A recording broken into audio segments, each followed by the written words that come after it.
Hello, and welcome back to Mr. B Teaches History. Today we will examine the practical effects of the American independence. This will include the early problems experienced by the 13 states under the Articles of Confederation. So let's get started. After the surrender of General Cornwallis in Yorktown, Virginia, the Whigs take over in Parliament and end the war. The Treaty of Paris grants certain rights to the British and the new American nation. First, the British recognize the independence of the American colonies. Secondly, the Mississippi River is the western boundary of the new nation.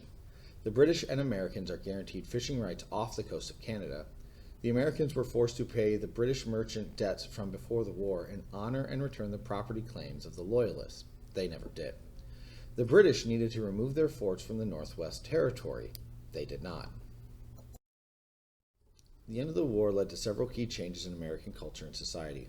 First was the abolition of aristocratic titles, authority, and rights in state government. Like the courts could not recognize the right of the firstborn male to all the property in the case of their father's death. The states start to begin the separation of church and state, too, as the states start to no longer provide financial support to any religious group. Women, though they were active on both sides of the war and maintained the colonial economy during the war, are still seen as second-class citizens, with some states writing laws denying them the right to vote when they may have had it previously under property laws. Lastly, the Continental Congress abolished the importation of slaves. In the North, many of the states ended slavery and their owners voluntarily freed their slaves. In the South, though, they thought slave labor was essential for their plantation-based economies. While the war was being fought, most states wrote their own constitutions in light of trying to ensure both law and order while protecting the rights of the people and preventing tyranny.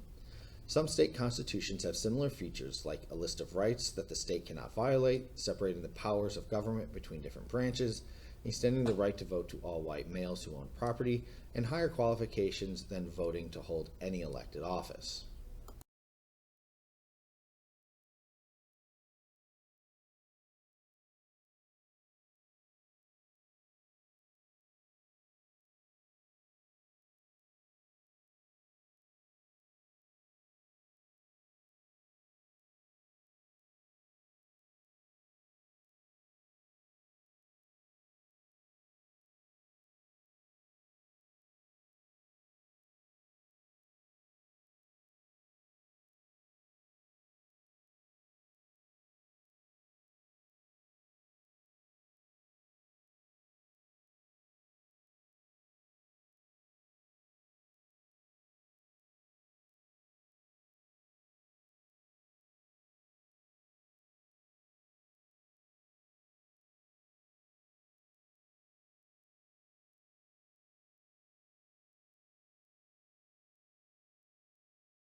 The Articles of Confederation were not a particularly strong federal government, but that was by design.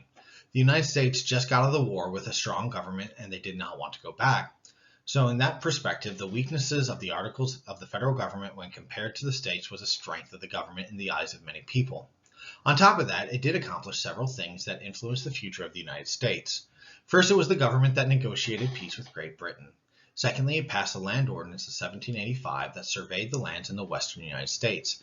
And by western, I mean the present-day states of Ohio, Indiana, Michigan, Illinois, and Wisconsin. It established pricing for selling the land too. Lastly, this land ordinance established rules for setting aside money for the public education of the citizens of those territories. The other major accomplishment of the Articles was the passage of the Northwest Ordinance in the summer of 1787, while the Constitution was being written in secret. This law set the rules for how new states would be created. This process was followed for virtually every state that entered the Union, even Alaska and Hawaii that became states in 1959. It also prohibited slavery within the territory. Several well-known slave owners actually praised that decision, if you can believe that. Unfortunately, it was not all rainbows and gumdrops for the Articles of Confederation. While it was the government of the United States, it dealt or failed to deal with a number of foreign and domestic issues. So these springing directly out of the weaknesses that were built into the principles, powers, and processes it was created under.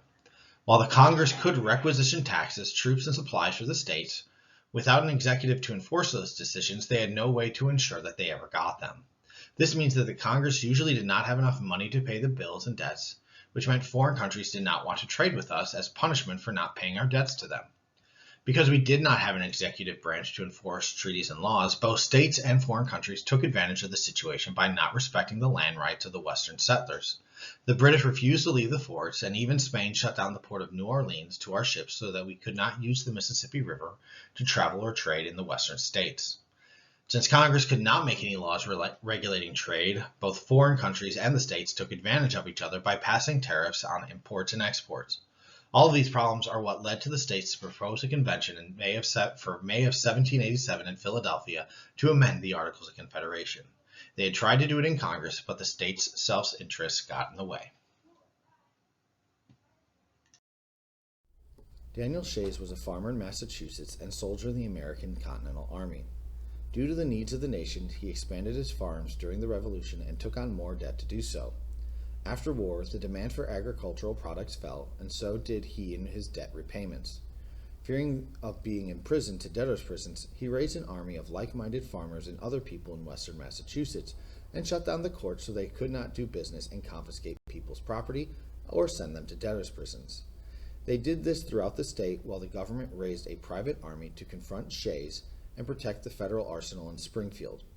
Shay attacked the arsenal to get weapons so they could attack the government in Boston, but the attack failed. This led many in the national government to see some of the weaknesses in the Articles of Confederation and propose a new solution. If you have any questions, comments, concerns, or clarifications you would like to make about this lecture, please leave a comment below. If you learned something new, please consider leaving a like. If you would like to receive notifications of more content like this, please consider subscribing and ringing the notification bell. If you would like to support this channel and creator financially, please check out the links in the description for merchandise or sites that will provide me direct financial support for the work of this channel.